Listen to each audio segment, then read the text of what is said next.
This will be the first video on the chapter on aldehydes and ketones. We're going to start simple, talk about naming of ketones. It's a pretty simple system. They're both common and IUPAC names. But let's review what is a ketone first. Well, ketones are molecules that have a C double bond O, called a carbonyl group, and that's an important word to remember. We will be discussing and using that term quite a bit in this chapter. So carbonyl group is just a C double bond O. So there's a carbonyl group, there's a carbonyl group. By the way, other classes of compounds have carbonyl groups as well, like aldehydes, esters, carboxylic acids, and so on. So in this video, I will be referring to it as a ketone carbonyl group. In the ketone, the carbonyl group has two carbon groups bonded to the carbonyl carbon. So, for example, this carbon has two other carbons bonded to it, and this one has two other carbons bonded to it, and this carbon has two other carbons bonded to it, and so on. Okay, so these are all examples. This is a simple one with two methyl groups attached. This one has a methyl group and an ethyl group attached to the carbonyl carbon. This one, the carbonyl carbon is part of a ring. This one, we have a ring on one side and a propyl group on the other side. This one, notice, has two carbonyl groups in it, so both ketones, and so this is a diketone. This one has a ketone group, two carbons bonded to the carbonyl carbon, but also has a carbon-carbon double bond elsewhere in the molecule. That's okay, so this is both a ketone and an alkene. This one has a ketone group, two carbons bonded to the C double bond O, also has a OH group somewhere in it, so this is both an alcohol and a ketone. So, how do you name ketones by the common system? That's what we'll start with. We'll do IUPAC here in a minute, but with ketone, in the common system, you simply say the name of the two groups that are attached to the C double bond O, and then you say the word ketone. So let's look at this one first. This one has a methyl group and an ethyl group attached to the ketone, so it's called ethyl-methyl ketone. You typically say the two groups in alphabetical order if they're not the same as each other. Although I will say that this particular ketone is sometimes called methyl ethyl ketone just because that's traditionally how it's been stated and sometimes abbreviated MEK. But technically the systematic common name should be ethyl-methyl ketone. This one, because the two methyl groups are the same as each other, we'll just call it dimethyl ketone. This one that we saw a minute ago would be called cyclopentyl and propyl ketone. This one that we saw a minute ago would be allyl, because of this group is an allyl group. Ethyl, because of that group, ketone. So allyl, ethyl, ketone. Okay, so IUPAC system is pretty much like the IUPAC system of other compounds we studied in the past. You find the longest chain. Of course, it has to be the longest chain that includes the carbonyl carbon, and you name it based on that, but you change the E ending to -one for ketone. Makes sense. And so this one would be, since it has three carbons in the longest chain, would be propanone, and because the C double bond O is at the second carbon, we would call it 2-propanone. This one, we would number from the end closest to the ketone group, and so this would be 2-butanone.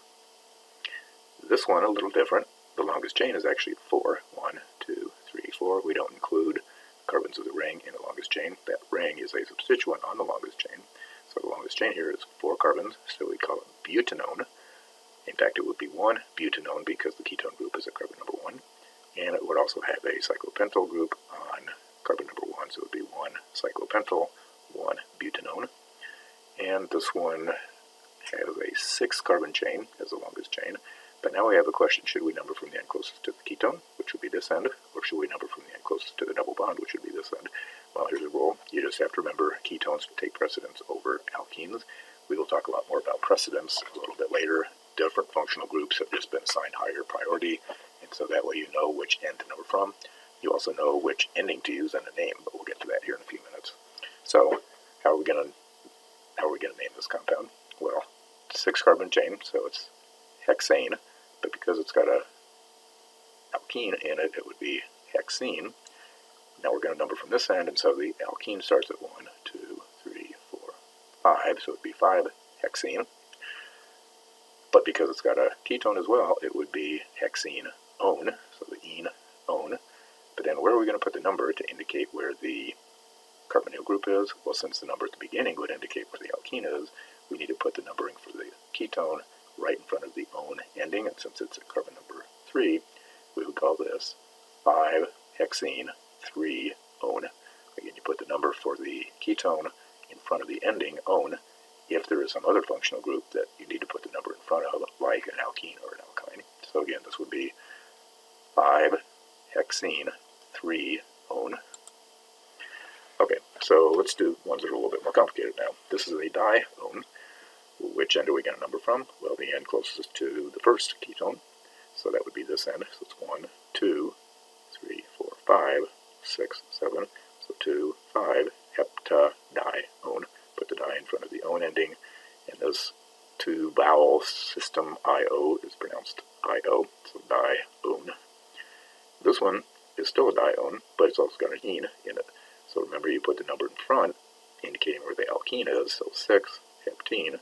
And then, if there's that number in front to indicate where an alkene is, then you put the numbers for the ketone groups in front of the one ending. But since it's two of them, it's dione ending.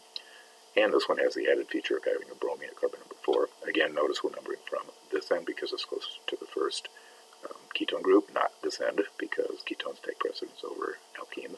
So anyway, for bromo, 6 heptene, 2, 5 dione. Now, if there's more than one, if there's one or more OH groups in the molecule, along with one or more ketone carbonyl groups, and the reason I'm pointing that out specifically is because we know that ketones give the ending -one, and alcohols give the ending -al or -ol. So which ending do you use? You can't have two endings, can you? Well, in the old days, we used to be able to have more than one ending, but now what has been decided is that since ketones take precedence over alcohols, and that's, again, just a rule you have to remember, ketones take precedence over alcohols. And by the way, we know that alcohols take precedence over alkenes and alkynes. So, but of those two, the ketone takes precedence. It's going to have its ending on the name, so it's going to be an -one ending. And then the hydroxy group, we're not going to indicate by an OL at the end. We're going to indicate by the name of the group, hydroxy. So it becomes a hydroxy group rather than an OL ending. For example, in this molecule right here, first of all, which end are we going to number from? Because this end is closest to the OH, but this end is closest to the ketone. We're going to number from this end because ketones take precedence. So it's going to be 1, 2, 3, 4. So the ketone group will be at number 4, 5, 6, 7, 8. So we're going to call it 4-octanone. And then the hydroxy group, the OH, we indicate by hydroxy. And so it's a carbon number 6. Again, from this end, 1, 2, 3, 4, 5, 6. 6-hydroxy, 4-octanone for that. And notice there is no OL ending on that, even though it is an alcohol, because that's indicated by the hydroxy. Now notice in this case, the ketone is in the middle. So 1, 2, 3, 4 from this end, and 1, 2, 3, 4 from this end. So the ketone can't tell us which end to number from. So now we do rely on the OH group, and since this OH group is closer to this end, we're going to number from this end right here. So the OHs are carbons 2 and 3, so 2, 3 dihydroxy. Ketones are carbon number 4 of 7 carbons, so 4-heptanone. This one now is the opposite. Now we have 2 ketone groups and 1 hydroxy, and we're going to number again from this end because it's closest to the first ketone group. So it's going to be ketones at 2 and 4, so 2,4-heptadione. Hydroxy group at number 3, so it's 3-hydroxy, 2,4-heptadione. Now, what do you do if you have a double bond O in which the carbon is part of a ring? That can happen with ketones, as we saw a few minutes ago.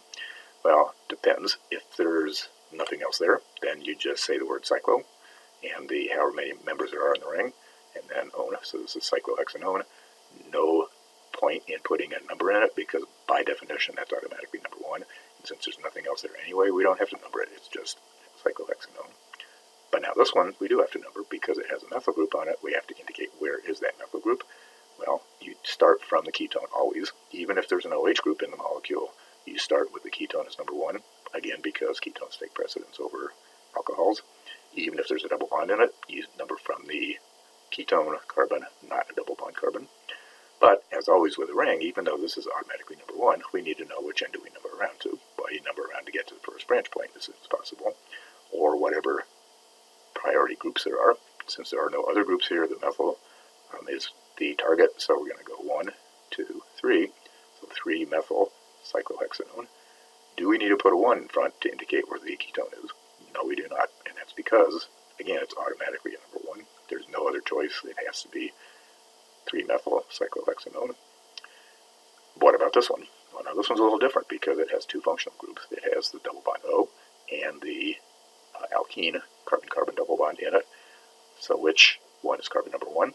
Well, the ketone, because it takes precedence over the alkene. That's number one. Which way are we going to number around? Well, we're going to number around this way this time because the alkene takes precedence over the methyl group, in essence. So this is 1.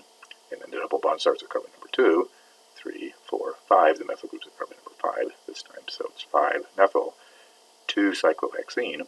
And then we pull a 1 in front of the one. Now, do we technically need a 1 in this case?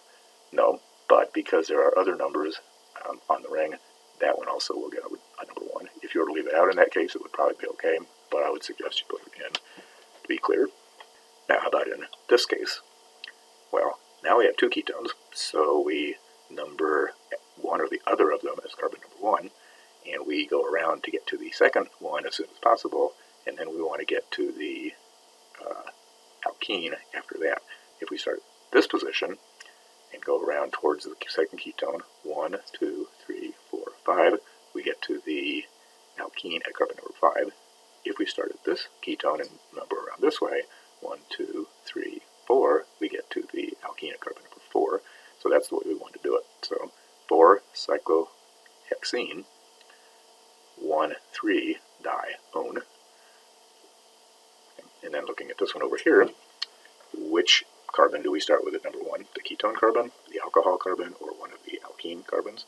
The answer is the ketone carbon, because ketones take precedence over alcohols, and alcohols take precedence over alkenes. So we're going to start at this carbon, and we're going to number around to get to the OH group as soon as possible. So 1, 2, 3, and then the alkene becomes number 4. So 3-hydroxy, remember we don't use an OL ending, we just use the hydroxy group name, so 3-hydroxy 4-cyclohexene, and then we pull the 1 out and put it in front of the one because the number 4 is indicating where the alkene is. So 3-hydroxy 4-cyclohexene, 1-one. Just to finish up with, it turns out there are 3, actually more than 3, but these are the 3 that I'm going to ask you to learn, what are called trivial names. A trivial name is even more common than a common name, so to speak. A trivial name is just a name that's been given to a compound. It's not really systematic. It's just what everybody calls it. And so acetone is this compound right here. And you're very familiar with acetone. Of course, we use it as a solvent. We use it as a cleaning solution, and so on. So that's acetone. This compound, probably not quite so familiar with, but it's another common material. It's called acetophenone. It's not a common name. It's not an IUPAC name, but it's what everybody calls it, acetophenone. So you need to know that name as well. Notice that it has a benzene ring, or a phenyl group, and a methyl group, both on the C-double-bond-O. And then here's another one. This is called benzophenone. 2 benzene rings on the carbonyl carbon. So it's sort of a series, 2 methyl groups, a methyl and a phenyl, and 2 phenols. Now, just for practice, what would be the common name for this? It's not acetone. And the common name for this, and the common name for this, and then what would be the IUPAC name? Might want to pause the video, and I'll give you the answers on the next screen. Okay, here we go. Common name for this is dimethyl ketone. We saw that one earlier in the video. And its IUPAC name would be 2-propanone because its longest chain is 3 and the C-double-bond-O is the carbon number 2, so 2-propanone. This one, a little odd, it would be called methylphenyl ketone. That's not too difficult. Methyl and phenyl on the ketone, so methylphenyl ketone, alphabetically, M comes before P. But what about its IUPAC name? Well, remember, you find the longest chain that does not include the ring, so that's only 2 carbons. So 1, 2 is the longest chain, so it would be ethanone. The 1 needs to be put in there because it could theoretically be at that carbon or that carbon. So right here, that's carbon number 1, so 1-ethanone. And then it has a phenyl group also in carbon number 1, so 1-phenyl, 1-ethanone. And then this one, even stranger, 2 benzene rings, so diphenyl ketone. Again, that's easy, just say the 2 alkyl groups that are attached with a di in front, since they're the same as each other, and then the word ketone. But what about the IUPAC name? What's the longest chain? Well, believe it or not, the longest chain is 1. That carbon here is just 1 carbon, and it has everything else attached to it. So what's a 1 carbon chain? Methane, and so we call it methanone. And then it has a benzene ring also on that carbon, and another benzene ring on that carbon, so it's diphenyl methanone. Do we need to put numbers in to indicate where the ketone is and or where the phenyl groups are? If we did, it would be called 1